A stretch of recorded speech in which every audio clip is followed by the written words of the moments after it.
Lagot mama ni Carla nagsalita na tungkol kila Jomar at Carla. Yan po ang ating topic sa araw na ito guys, pero bago po tayo magpatuloy, mega love shoutout po sa inyong lahat.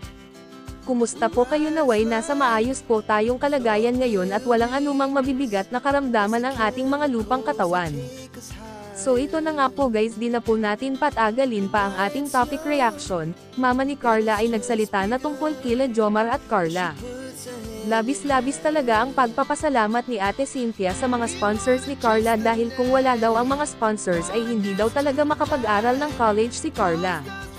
Kaya naman sabi ni Ate Cynthia na mama ni Carla ay huwag makakalimot na palaging magpasalamat sa mga taong tumutulong sa kanila.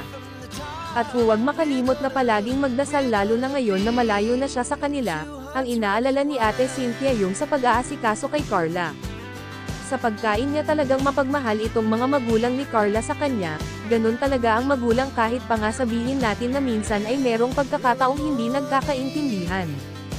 Pero andoon pa din yung pagmamahal mo bilang isang ina, bilang magulang, ganun talaga tayong mga magulang, ayaw natin na sila ay mahirapan.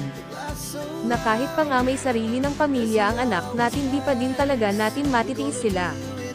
Tungkol naman sa sitwasyon nila Jomar at Carla ay hindi daw nangingialam si Ate Cynthia tungkol sa love life ni Carla. Dahil malaki na daw si Carla, alam na niya ang tama at mali at malaki din ang tiwala niya kay Carla. Na kung sakali man daw magkagustuhan itong dalawa, sila Carla at Jomar, ay hindi naman daw tutol sila. Wow Papa Joms, ayan botong-boto sa'yo mga magulang ni Carla sa'yo. Pero huwag mo lang sirain sana ang tiwala nila sa'yo. Dahil yan ang pinakamaganda, yung bibigyan ka ng tiwala pero kapag ito ay sinira mo, mahirap na din itong maibabalik sa'yo. Kaya ingat lang Papa Joms, alam ko di mo sisirain tiwala ng mga magulang ni Carla sa'yo at alam ko super bait ka po, diba? Malaki din tiwala ko sa'yo Papa Joms na kaya mong ingatan si Carla, kaya huwag din masyado ng seloso Papa Joms, payong magulang lang ito. Kayo guys, anong maipapayong nyo sa dalawa, kila Jomar at Carla? Ang maipapayo ko din sa'yo Carla, always stay be humble at sana unahin mo muna ang pag-aaral. Alam ko makakapaghintay pa yan si Papa Joms, yan kung si Papa Joms ang tinitibok ng puso mo. At sana nga kayo na din magkatuluyan ni Papa Joms. Marami kaming boto na kayo magkatuluyan, ano guys, diba? So hanggang dito na po muna tayo sa ating maikling topic reaction. Hanggang sa muli, paki-like na din po sa video kong ito at kung gusto nyong mapanood ang kabuuhan sa videong ito, panoorin nyo lang po sa YouTube channel ni Kalingap Rab. Sana patuloy pa din nating support mga YouTube channels nila Kuya Val Santos Matubang, Kalingap Rab, Ate Edna Vlogs, at sa lahat ng mga Kalingap partners. Thank you so much guys for watching. Good day and God bless everyone. Siyempre nagpapasalamat po sa mga sponsor po, sa imo po, kaya tagabos na pati po yung kalingap sa kunday po dahil sa inda. Di na siguro nakapagpadagos ni Eskwila si Carla. May man po kami. Translate.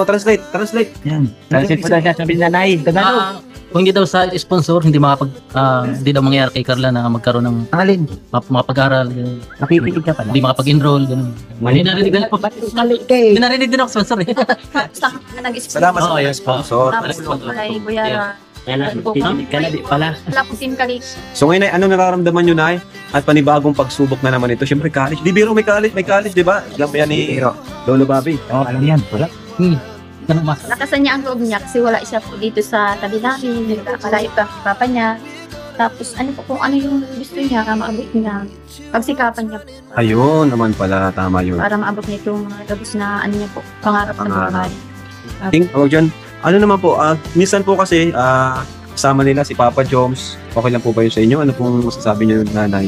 Minsan nalabas sila, di ba? Kape. Ay ako po Kuya Rab, hindi po ako mahigpit na nanay. Hindi po ako Ay. mahigpit na nanay kay Carla. Kasi ano po alam na naman po niya kung ano ang tama, kung ano ang mali. May sariling isip na po yan, dalaga na yan. Pero ano po, sige, kaya ano? Ano po, may tiwala na sa inyo. Tiwala po sa inyo sa bawat sarap. Yung mga kay Carla, kaya araw po nila limitasyon po. Yun. May tiwala po kayo kay Jomar. Hindi po ako nakikialam sa kung ano ang gawa. Nagkakagustuhan. May po kung ano. Tara na, ilang Wag lang, ayun. Sirain. Wag lang sirain. May tiwala pero wag lang sirain. Si nanay may tiwala kay Papa Joms. Kayo, may tiwala ba kayo? Oo. Napakabait ni nanay, ano? Na, ano? Kasi Oo. Pero, anong message nyo nais dun sa dalawa, kay Jomar at kay Carla po? Panood nila ito eh, bihira naman po sila makausap. po sa akin ko Minsan po, may di kami pagkakaintindihan mag-ina, pero ano po, siyempre, ina pa din. Yung pa din ang pag-aalala ko po sa iya, taaro kayo ni harayo na po. Kami ni papa niya sa iya, may sa iya magang asikaso, magang loba, maluto. Ano po talaga, masadiri siya ni kung paano siya mabuhay niya sa diri, iyo po. Ano, dahil siya makalingaw po sa Diyos na magdasal, tapos sa mga tao po na nagtabang sa iya, dahil po siya makalingaw na magpasalamat, ari po sa Indo, sa Kalingap. Tapos, itong pakikaiba niya po sa mga tao, ito ang dapat day masida. Yung, Yun lang po. Tapos kay Jomar man po, ano, halimbawa po sa pag-eskwela ni Carla na halimbawa po siyang mahatod-hatod sa aki ko. Oh. Bahala po siya sana, mag-iringat lang po sa ano, sa pagsakay, sa pag-drive. yun. Iyon po ito ang nakakahagas na disgrasya po pagka. Yun. Okay, so